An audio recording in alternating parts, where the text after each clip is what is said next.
your dreams, goals and desire, aspirations, it's good that you spend little more time on it and see, will this really mean something to you even after 25 years, 50 years? If you're in your deathbed, will it still mean something to you? You must look at it. Whatever you're aspiring for, whatever you're dreaming of, whatever goals you have set, will it really mean something? Because most of these goals are traps. They're just traps. You get in, it's only one-way street, you can't turn back. I want you to look at this, because many of them are older than you. You ask them what they dreamed of at 18, they're fortunate it didn't come true.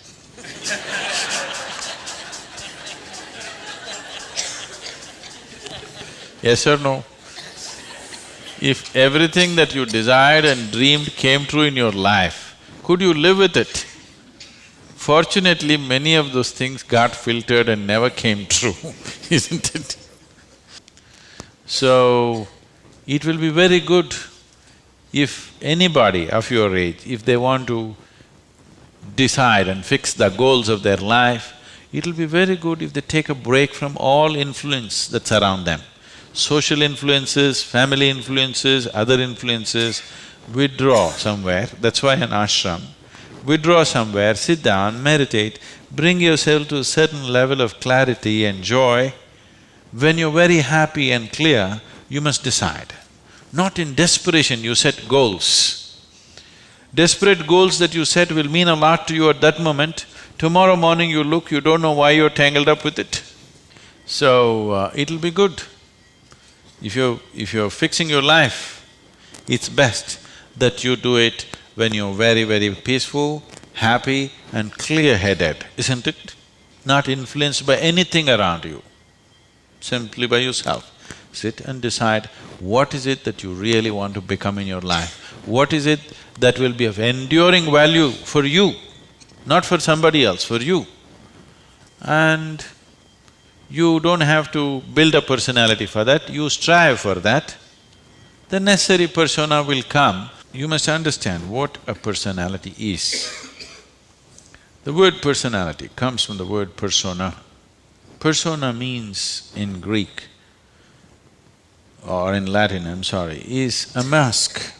This is a mask that they used to use in old theaters. Now the same people will be playing many roles. Let's say Ramayana is happening. You have to play Rama's role also and Sita's role also and Lakshman's role also. For everything there's one mask. You hold this mask and speak like Rama, keep it down. Hold this mask and speak like Sita, keep it down. Hold this and speak like Hanuman and keep it down. This is how the plays were done. So it is those masks which were referred to as persona. So personality means you held a mask and mask got stuck to your face, you couldn't pull it out. That means you have a personality. Personality is something that people are trying to develop because they have no sense of being. Instead of the real thing, you're trying to concretize the fake thing. If you are in touch with your being, why do you want a personality? It's not necessary. You can be a different kind of personality in different places. You are actually already. Or are you stuck with one personality? Some people are. People who are simplistic in their head have only one personality. Others have different personalities in different areas of life, isn't it? If you had seen me before like 1999, that is before the consecration of Dhyanalinga, I was a completely different kind of person, okay? To such an extent, everything about me was so different. Well before that things happened that was beyond me, but this was conscious. At that time I was single-minded towards a certain purpose, I was in a certain way. So after… I never thought I will live beyond that. but somehow things happened. Then I thought, okay, now that the work is over, let me change my personality completely. To fulfill that, I had acquired a certain kind of personality. And now that it's over, I thought, let me change it. And I told people around me, see, I'm going to change my personality. Don't be shocked, I'm still the same guy. They said, no problem, this. I said, just hang on, because things will change. Everything about me will change, the way I operate will change, the way I speak will change, the way I dress will change, the way I do, everything will change. They said, no problem, we know you, we love you with this. I said, that's okay, hang on tight, because when things change, people fall off. Lot of people fell off because they couldn't believe. Where is that person that they knew? That person just evaporated, you know This is a new person, they can't identify with this new person. I told them and changed. In spite of that, they fell off. So many of them. So many of them who were very dear to me and very close to me, they fell away because I changed so dramatically. And I told them I'm going to change because one phase of work is over, now it's time to change my personality. The way I look, the way I dress, the way I speak, the very way I am, everything about me. I even changed what food I like. I changed my personality, so I thought I'll change my food also. So personality is something that you have taken on, but you have become so unconscious about it that you think it's for real. You're asking how to develop, that means you're making it up, right? Another word for developing is making up, isn't it? You're making it up. Make it up whichever way is suitable for your kind of activity, but you must be able to keep it down. If it gets stuck to your face, then it becomes misery. Then all suffering will come to you. You can take on any kind of personality, but when you want to keep it down, you must be able to keep it down. There was a sage. He was so wise. People went to him and crowds gathered. Then the king went to him and the king saw such a wise man should be in his court. So he told the sage, you must come and become my chief minister, because a wise man like you shouldn't go waste sitting under a tree. You must be useful for the people. The sage said, see, that's fine, but I have a condition. You must give me a room in your palace where I will spend every day 1 hour. You should never peep into that room, you should never ask me what it's about, you should never break into it, nothing.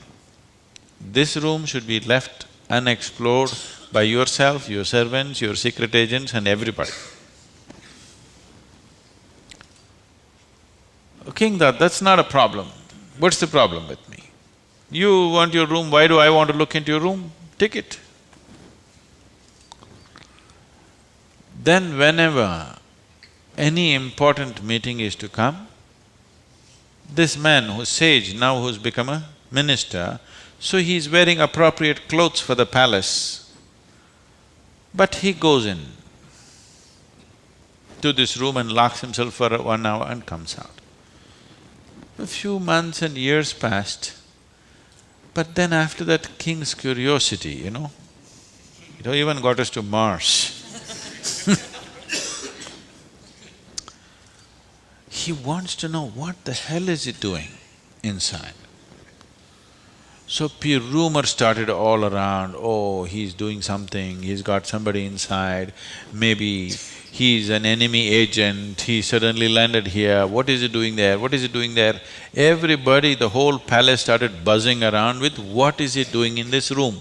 Everybody wants to see what's in the room, but it's always locked, he goes in, spends time there and comes out. Especially when something important is to be done, he goes in. All kinds of rumors happened. So, One day, king couldn't hold it. King asked this man, "I want to see what's in that room." He said, "Well, there's a promise you've given me. If you break the promise, I will leave." So he contained it. He doesn't want to lose the man. He's too wise. And then his other courtiers started talking, "How can you allow this? We don't know what's happening inside. It could be dangerous, it could be this, it could be that." One day when he was not there, they broke open the door and went inside. They looked around, the room is empty, no furniture, no nothing, just empty room. They looked, nothing. Then what does he do here? Then in one corner they saw very, worn out clothing hanging there and a begging bowl. They went. They couldn't make out what this is. Then he came in. He said, "Well, you wanted to see, you have seen." The king asked, "What do you do here?" He said, "Whenever I want to make any important decision, I come here, wear my worn-out clothes and sit with a begging bowl, clearly, that I don't want to be caught up with all the things of the palace. I want my wisdom not to be lost in these clothes and in this jewelry and in this stuff. So I come here, wear those clothes, sit with my begging bowl, make the decisions and then come out. Now you've broken the promise," and he left. So, this is what meditation is for you. Every day when you sit, you strip yourself down. You don't have to do anything about it. If you sit there simply, see, anything that's made up needs constant support from you, isn't it? See, suppose you tell a lie. It needs constant support to keep it up, isn't it? But if something is true, you can even forget it, but it's still there, isn't it? You understand what I'm saying? If something is true, even if you forget it, it's still there, no problem. But if it's a lie, you have to keep it up. Your personality is a lie. Your being, your existence is the truth. You don't have to keep this up. This will be anywhere there.